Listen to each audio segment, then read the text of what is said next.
ये कहानी हमें भेजी है मोहित ने, और बिना वक्त जाया किए मैं आपको कहानी सुनाने जा रहा हूं। मेरा नाम है मोहित और मैं गुड़गांव का रहने वाला हूं। ये जो कहानी मैं आपको बताने जा रहा हूं वो मेरे साथ कुछ साल पहले हुई थी। उन दिनों मैं बीपीओ में जॉब किया करता था और ऑफिस में मेरे कुछ दोस्त हुआ करते थे। उनमें से सुनील, अभिषेक, कुणाल मेरे सबसे अच्छे दोस्त थे। ऑफिस में इतना काम हुआ करता था कि चाहकर भी हम चारों कहीं घूमने नहीं जा पाते थे। ऐसे ही एक दिन शाम को ऑफिस के बाद हम शॉपिंग और मूवी का प्लान बनाने के बारे में डिस्कस कर रहे थे, तो अभिषेक ने बताया कि हाल ही में कोई एक अमेरिकन हॉरर मूवी रिलीज हुई है और पास ही के एक थिएटर में लगी है। ये सुनकर हम बहुत एक्साइट हो गए। अगले दिन शनिवार था और किस्मत अच्छी थी कि उस दिन ऑफिस को छुट्टी थी, तो हमने अगले ही दिन शॉपिंग का और मूवी का प्लान बना लिया। हमने टिकट बुक करने के लिए जब इंटरनेट पर देखा तो उस सिनेमा हॉल में मूवी का एक शो था जो रात को 12:30 से 3:30 के बीच था। हालांकि ऐसा बहुत कम बार होता है, पर हमने सोचा कि शायद हॉरर मूवी है इसलिए कुछ एक्सपेरिमेंट कर रहे होंगे। नॉर्मली ऐसा तब होता है जब या तो कोई बड़ा त्योहार हो या कोई बहुत ही बड़ी मूवी लगी हो, पर जो मूवी हम देखने जा रहे थे वो तो एक आम सी हॉरर मूवी थी। खैर, मैंने कहा कि चलो आधी रात का शो है तो टिकट बुक करते हैं, बहुत मजा आएगा। पहले तो कोई राजी नहीं हुआ, पर ऐसा मौका शायद ही फिर कभी आता, तो जैसे तैसे मैंने उन्हें मना लिया। और ऊपर से अगले दिन संडे था तो सुबह ऑफिस जाने की दिक्कत भी नहीं थी, तो आखिरकार सब मान गए। अगले दिन रात के 12 बजे मैं अपनी बाइक लेकर सिनेमा हॉल के पास पहुंचा। मेरे दोस्त मुझसे पहले ही वहां आ चुके थे। फिर हमने पॉपकॉर्न और कोल्ड ड्रिंक वगैरह ली और मूवी थिएटर के अंदर जाकर बैठ गए। जितना हम मूवी देखने के लिए एक्साइटेड थे उतना ही थोड़े डरे हुए भी थे। अब आधी रात की मूवी और वो भी हॉरर, तो मूवी देखने बहुत कम लोग आए थे और हॉल भी बहुत ज्यादा शांत था। यहां तक कि मूवी देखते वक्त डर के चिल्लाने की भी हिम्मत नहीं थी। हमने डर डर कर मूवी देखी। बीच बीच में कहीं हॉरर सीन पर हमारे रोंगटे खड़े हो जाते थे। अब मूवी खत्म होने में शायद बस 30 मिनट बाकी थे। अचानक मेरे दोस्त कुणाल का फोन बहुत जोरों से बजने लगा। इतनी शांति में अचानक फोन बजने से मेरी हवा तो वही टाइट हो गई थी। फोन उसकी छोटी बहन ने किया था। तब उसकी छोटी बहन और कुणाल दोनों गुड़गांव में अकेले फ्लैट में रहते थे और उनके मम्मी पापा गांव में रहते थे। उसकी बहन ने कहा कि उसे अकेले बहुत डर लग रहा है, घर में कुछ बहुत अजीब सा महसूस हो रहा है, तुम जल्दी घर आ जाओ। यह सुनकर कुणाल भी डर गया और कहा, तुम चिंता मत करो, मैं अभी के अभी घर आ रहा हूं। जब उसने फोन रखा तो वो बहुत शॉक में था। हमारे पूछने पर उसने हमें घर वाली बात बताई और कहा कि वैसे तो मेरी बहन बहुत बहादुर है, उसे अकेले कभी डर नहीं लगता।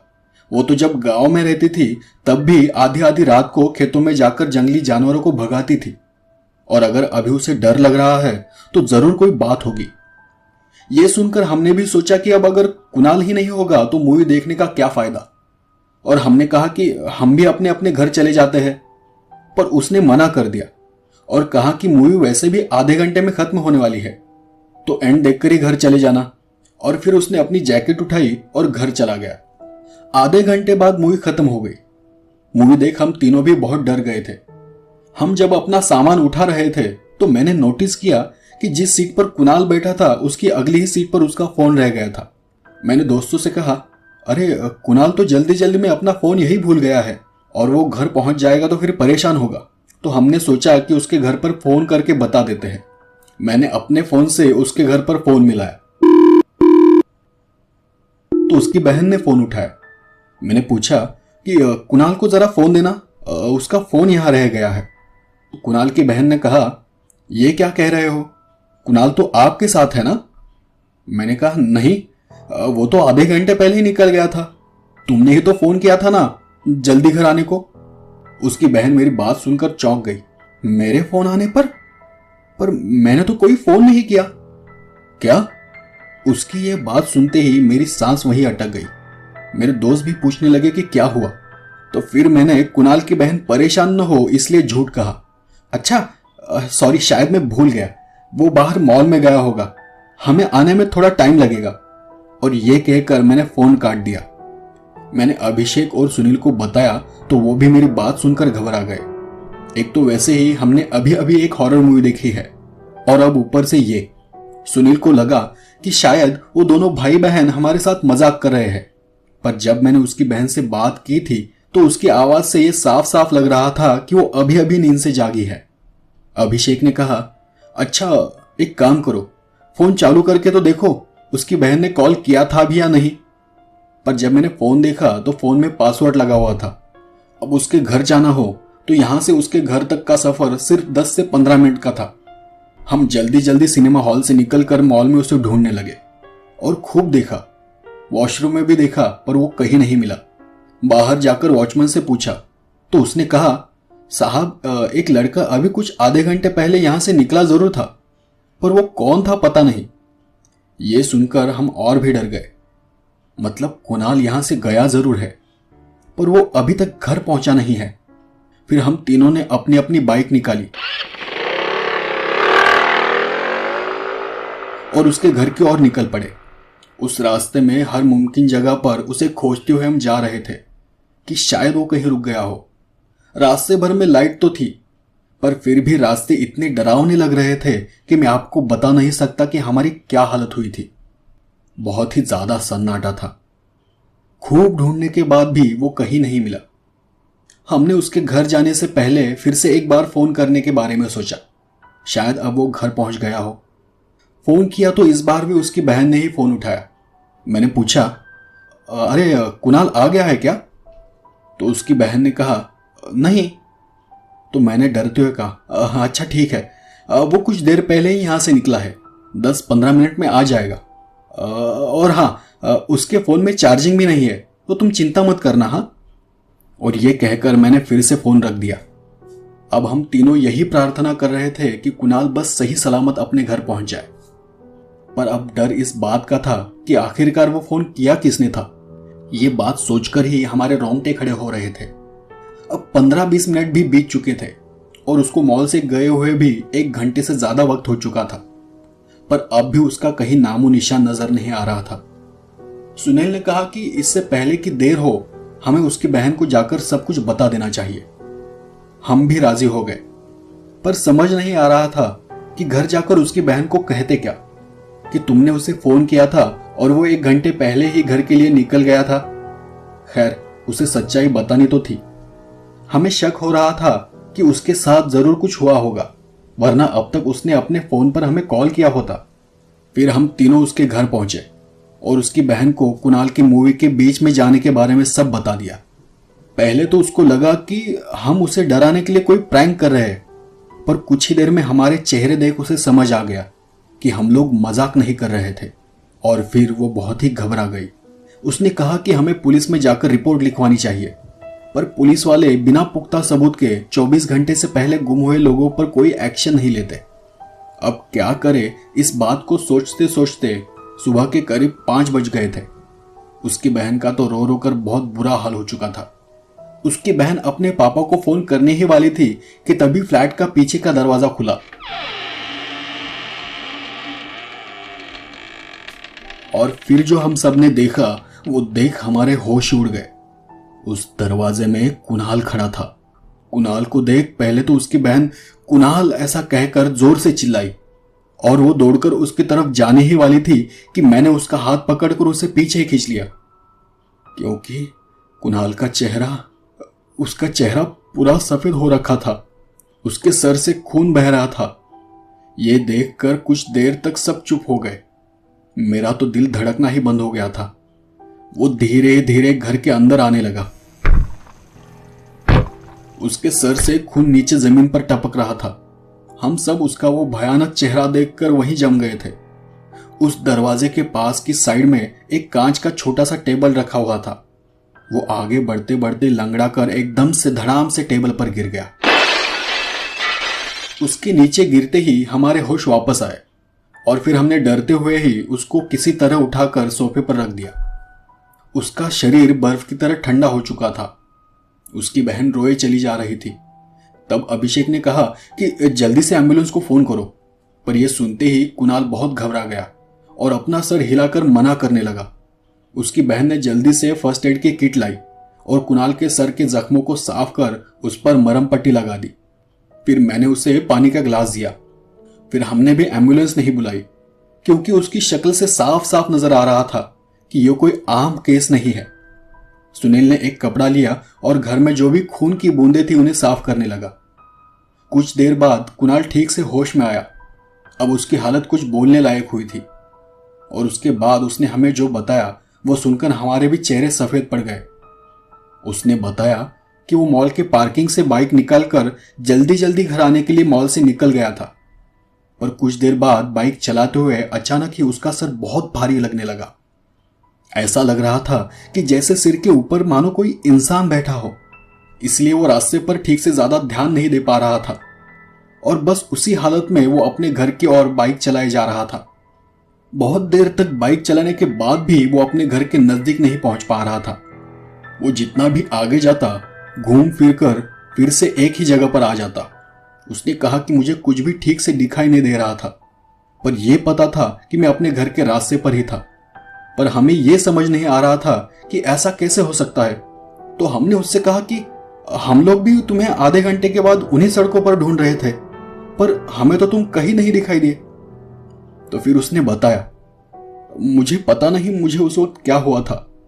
उस वक्त मुझे बहुत तेज गुस्सा आ रहा था, आगे कुछ भी दिखाई नहीं दे रहा था। आखिरकार मैंने अपनी बाइक फुल रेस से दौड़ाई, सोचा कि जो होगा देखा जाएगा, पर कुछ ही सेकंड्स में मेरे सामने सब अंधेरा सा हो गया और मुझे ऐसा महसूस हुआ कि मैं जैसे कोई पहाड़ की चोटी से नीचे गिर रहा हूं।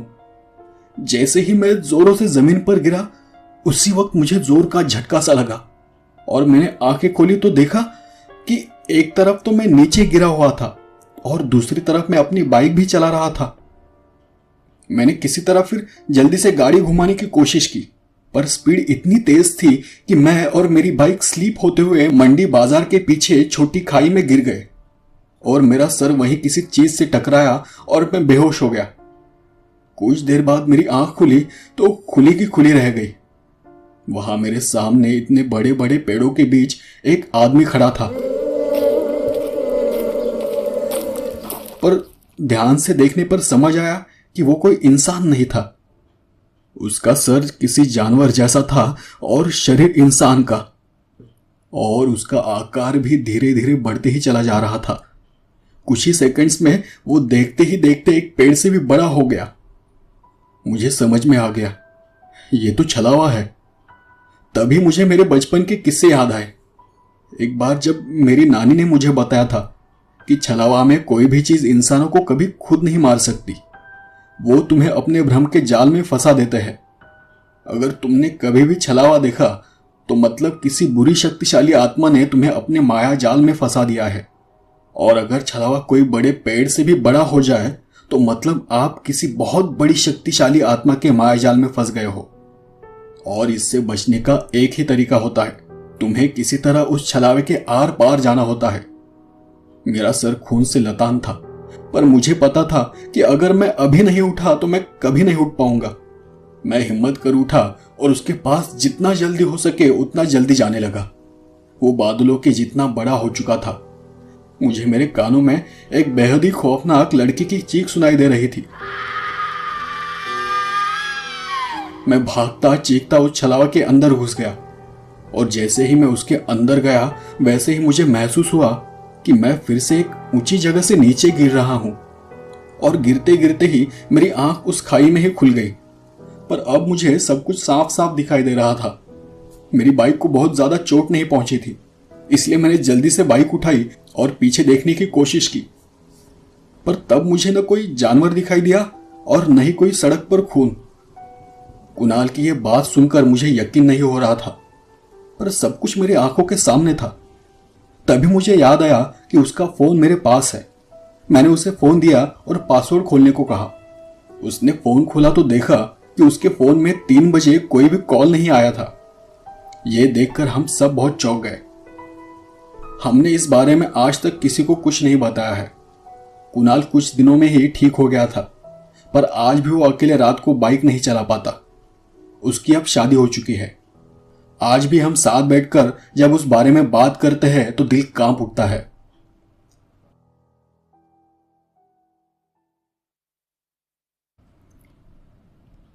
मेरा नाम नीरज है। और मैं महाराष्ट्र से नागपुर का रहने वाला हूँ। आज मैं आपको मेरी लाइफ की सबसे बड़ी घटना के बारे में बताने जा रहा हूँ। वो दिन याद कर आज भी मेरी रूह कांप उठती है। उस दिन मैंने जाना कि डर क्या होता है। वैसे तो मेरा बचपन बहुत तकलीफों से गुजरा है।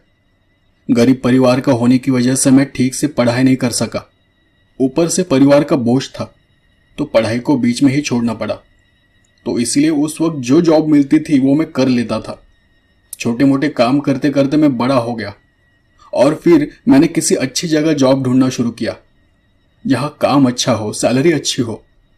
तो एक दिन मुझे मेरे एक दोस्त ने जॉब ऑफर की, जो कि नागपुर की ही एक फैक्ट्री में थी। पैसे भी अच्छे खासे मिल रहे थे। तो मेरे दोस्त के कहने के मुताबिक मैं दूसरे ही दिन फैक्ट्री में इंटरव्यू के लिए चला गया। इंटरव्यू भी अच्छा हुआ, पर कंपनी के मैनेजर की बस एक शर्त थी कि मुझे पहले एक दिन की ट्रेनिंग दी जाएगी और दूसरे ही दिन मुझे नाइट शिफ्ट करनी पड़ेगी, और एक हफ्ता नाइट शिफ्ट करने के बाद ही मेरी पेमेंट बढ़ा दी जाएगी। अब पगार भी अच्छी थी और सिर्फ एक हफ्ते में ही मेरी पगार बढ़ने वाली थी। तो मैं बहुत खुश था। ऐसी नौकरी कौन नहीं चाहता। तो मैंने भी बिना कुछ सोचे समझे हाँ कर दिया। तब मैं फैक्ट्री से बाहर आया और मैंने मेरे दोस्त को नौकरी की खुशखबर बताई। पर जब मैंने उसे कहा कि मुझे एक दिन की ट्रेनिंग और उसके अगले ही दिन नाइट शिफ्ट करनी है, तो ये बात सुनकर उसके चेहरे का रंग ही उड़ गया। उसने मुझसे कहा कि तू मैनेजर को ना बोल दे। मैंने उससे पूछा कि ऐसा क्यों? इतनी अच्छी नौकरी है, इतनी अच्छी सैलरी है, तो फिर मैं ना क्यों बोलूं? पर उसने मेरी बात का जवाब नहीं दिया। कहा कि मैं कह रहा हूं ना, तू ये नौकरी नहीं कर सकता। यहां बहुत अजीब अजीब घटनाएं हुई है। बहुत से लोगों की जान भी जा चुकी है। मुझे लगा कि शायद पहले ही हफ्ते में मुझे उससे दुगनी सैलरी मिल रही है, तो शायद मेरी तरक्की देख वो जल रहा होगा। तो मैंने उसे चिढ़कर कहा, तो मेरी तरक्की देखकर जल रहा है ना? उसे मेरी वो बात बहुत बुरी लगी और शायद मेरी वो बात सुनकर वो भी गुस्सा हो गया, और जाते जाते उसने इतना ही कहा, जान प्यारी है तो नौकरी छोड़ दे, और वो वहां से चला गया। तब मेरा दोस्त पैकिंग और सप्लाई के सेक्शन में काम करता था और मेरा काम प्रोडक्शन सेक्शन में था। और मैंने सोचा कि वैसे भी वो मेरे सेक्शन में काम नहीं करने वाला, तो उसे कहां पता चलने वाला है। जब पता चलेगा तो देख लूंगा। और मैं चुपचाप दूसरे ही दिन फैक्ट्री में चला गया। एक दिन की ट्रेनिंग ली और घर वापस आया। दूसरे दिन मुझे जैसे बताया था वैसे ही मैं नाइट शिफ्ट के लिए फैक्ट्री में पहुंच गया। मेरी शिफ्ट रात को 11 बजे शुरू होने वाली थी, इसलिए मैं आराम से खाना गिना खा के नौकरी पे चला गया। मेरे वहां जाने से कुछ देर पहले ही कुछ लोग जो फैक्ट्री में थे वो भी घर चले गए थे।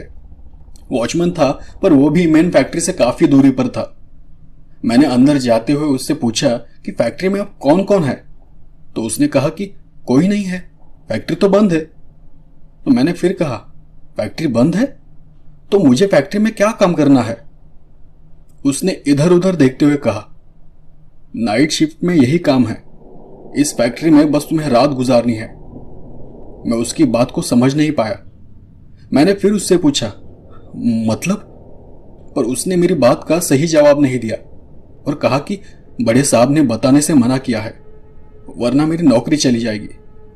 और ऐसा कहकर उसने फैक्ट्री की चाबी मेरे हाथ में थमा दी और वो भी वहां से चला गया। शायद मुझे तभी समझ जाना चाहिए था कि यहां कुछ तो गलत है, लेकिन फिर भी मैं मेन गेट से होते हुए अंदर चला गया। मेन गेट से कुछ 5 मिनट की दूरी पर फैक्ट्री का दूसरा गेट था। मैंने बाहर से फैक्ट्री को देखा तो सब ठीक लग रहा था, पर फिर भी मुझे चिंता इस बात की थी कि मुझे फैक्ट्री के अंदर जाकर आखिर करना क्या है, मतलब मेरा काम क्या है, और अगर काम कुछ नहीं है तो मुझे इतनी ज्यादा सैलरी क्यों देने को राजी है। पर फिर भी मैं उस फैक्ट्री का गेट खोलकर फैक्ट्री के अंदर चला गया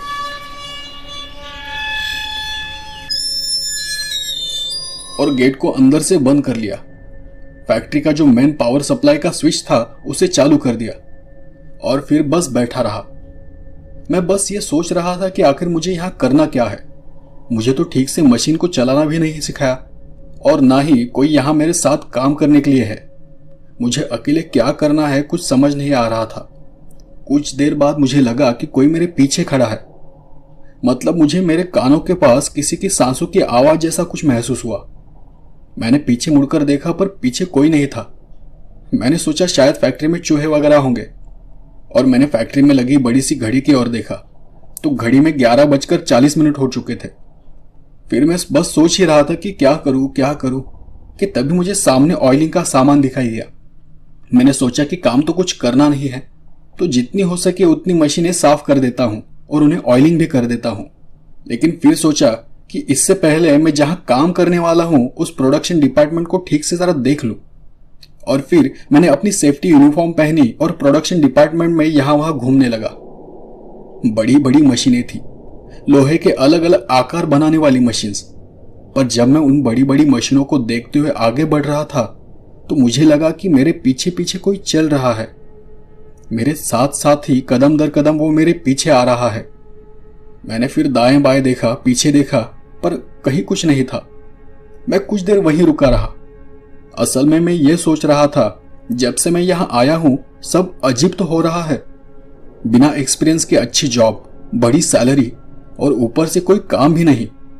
इन सब के पीछे जरूर कोई भयानक कारण होगा। मैंने घड़ी में देखा तो 12:15 हो रहे थे और तभी अचानक फैक्ट्री का पावर सिस्टम बंद हो गया। सब तरफ अंधेरा ही अंधेरा हो गया। मैं टॉर्च लेना भूल ही गया था जो कि फैक्ट्री के टूल बॉक्स में थी। मैं लड़खड़ाते हुए टूल बॉक्स को ढूंढ ही रहा था कि मुझे फिर से किसी के होने का एहसास हुआ। वो मेरे ही पीछे था। तो फिर मैं थोड़ा तेज चलने लगा, पर फैक्ट्री में बहुत सी चीजें थी जिनसे मैं बार बार टकरा रहा था। हालांकि मेरे हाथ पांव अब कांपने लगे थे। मेरे पीछे कुछ तो था। मैं आगे जा ही रहा था कि किसी ने मेरे कंधे पर हाथ रख दिया। कौन है, कौन है? उस हाथ से मुझे झटका सा लगा और मैं नीचे गिर गया। मैं अपने हाथों के बल अपने आप को पीछे घसीटते हुए ले जा रहा था। उठना चाहता तो था पर डर लग रहा था। तभी मेरे हाथों में टूल बॉक्स लग गया। मैंने फट से उसे खोलकर टॉर्च निकालकर टॉर्च को ऑन किया, पर मेरे पीछे वहां कोई भी नहीं था। मेरे होठ भी कांपने लगे थे। मैंने फिर से एक बार टॉर्च की रोशनी में अपनी नजर इधर उधर घुमाई, पर कहीं कुछ भी नहीं था। मैं अपने आप को शांत करने की कोशिश कर रहा था कि तभी मुझे मेरे कानों के पास एक आवाज सुनाई दी।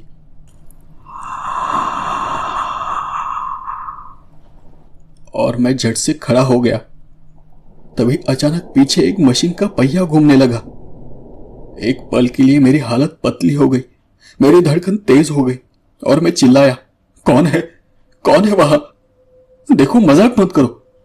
मेरा आज पहला दिन है, मुझे हमला करने पर मजबूर मत करो।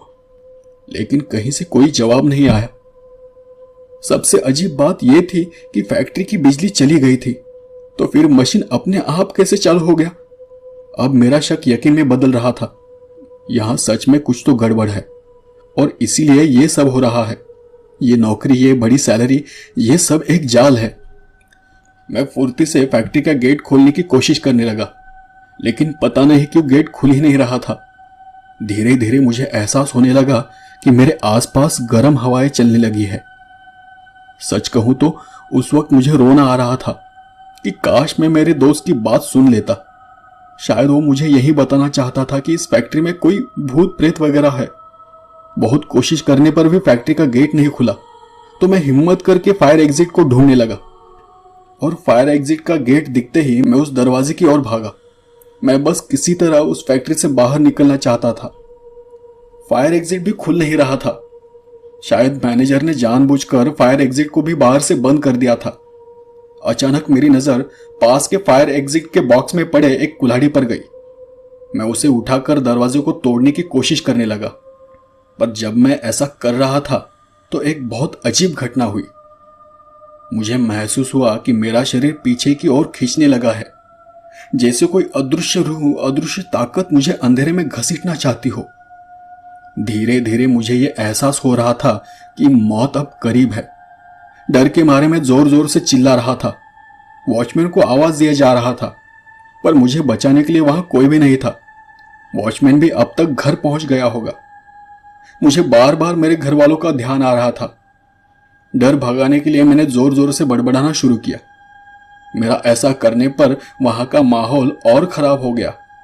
तभी मेरी नजर बिजली के स्विच बॉक्स पर गई। स्विच बॉक्स भी फायर एग्जिट के पास ही था। मैं वहां बिजली शुरू करने के लिए आगे बढ़ने ही वाला था कि मुझे वहां पर एक गंजा मुंड नजर आया। उसका चेहरा साफ नहीं था। मैंने थोड़ा और साइड होकर उसे देखा तो मेरी चीख ही निकल गई। उसके चेहरे पर आंखें नहीं थी और उसके आसपास घना काला धुआं निकल रहा था, जैसे वो जल रहा हो। वो देख मैं फिर एक बार जोर जोर से फैक्ट्री का वो एग्जिट गेट खोलने की नाकाम कोशिश करने लगा। तभी मेरे पास जो टॉर्च थी वो भी अचानक बंद पड़ गई। मुझे कुछ भी दिखाई नहीं दे रहा था। उस घोर अंधेरे में मैं पागलों की तरह बस चीखें मार रहा था। कुछ ही देर में मेरे हाथ पैर ठंडे पड़ गए। मैं उसी जगह घुटनों पर बैठ गया। मेरी सांस उखड़ रही थी। शायद मैं आने वाली भयानक मौत के लिए मन ही मन तैयार हो रहा था। मेरी हालत अधमरी सी हो गई थी, पर तब मुझे महसूस हुआ कि एक फौलादी पंजे ने मुझे खींचना शुरू किया है। उस भयानक रूह की घटिया गंध को याद कर मुझे आज भी उबके आ जाती है। वो गंध जैसे किसी जले हुए, किसी सड़े गले मांस जैसी थी। कुछ देर बाद महसूस हुआ कि बहुत सारी परछाइयां मेरे आसपास घूम रही है, मेरे शरीर के चक्कर काट रही है और उसकी एक परछाई की आवाज मुझे साफ साफ सुनाई दे रही है।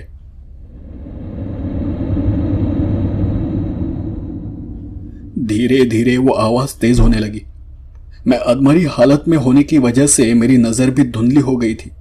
मुझे कुछ धुंधला धुंधला सा नजर आ रहा था।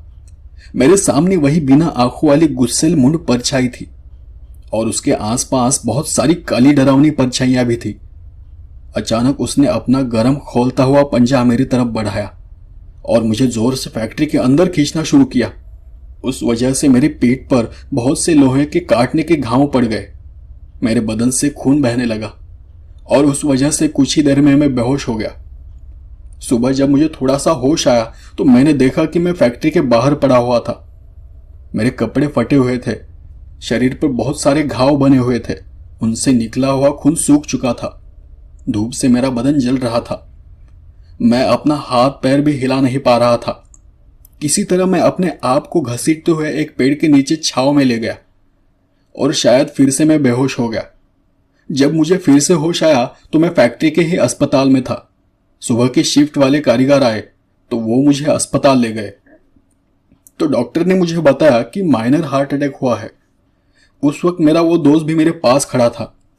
डॉक्टर के जाते ही वो मेरे पास आकर बैठ गया। मैंने कहा था ना तुमसे, पर तुम्हें लगा कि मैं तुमसे जल रहा हूं। तुम्हें कुछ हो जाता तो घर को कौन देखता? कहीं मर वर जाते तो मैनेजर बोल देता कि एक्सीडेंटल डेथ है और तुम्हारे परिवार को भी कुछ नहीं मिलता। पर अच्छा हुआ कि तुम बच गए। तो मैंने अपने दोस्त से माफी मांगी और फिर उससे पूछा कि वहां आखिर हुआ क्या था। तो उसने बताया कि मुझे भी पता नहीं, मैंने भी बस सुना है। वो जो जमीन है वहां पहले कब्रिस्तान हुआ करता था। इस फैक्ट्री के मालिक ने उस जमीन को सस्ते दाम पर खरीदकर उसी जगह पर फैक्ट्री को खड़ा कर दिया है।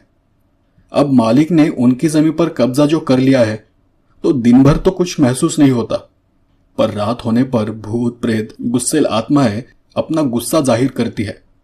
अब यह सच है या झूठ पता नहीं, क्योंकि मैंने तो कभी नाइट शिफ्ट नहीं की है, पर अब तुम्हें जरूर पता होगा। और मेरे दोस्त के ऐसे कहते ही मुझे मेरी आंखों के सामने वो रात वाले काले डरावने साए नजर आने लगे और फिर एक बार मेरा बदन कांप उठा।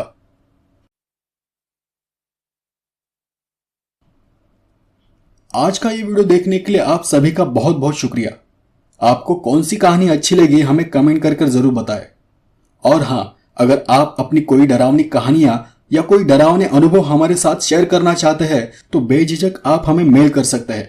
मेल आईडी आपको डिस्क्रिप्शन में मिल जाएगी। आज के लिए बस इतना ही। मिलते हैं अगले एपिसोड में। तब तक के लिए गुड बाय।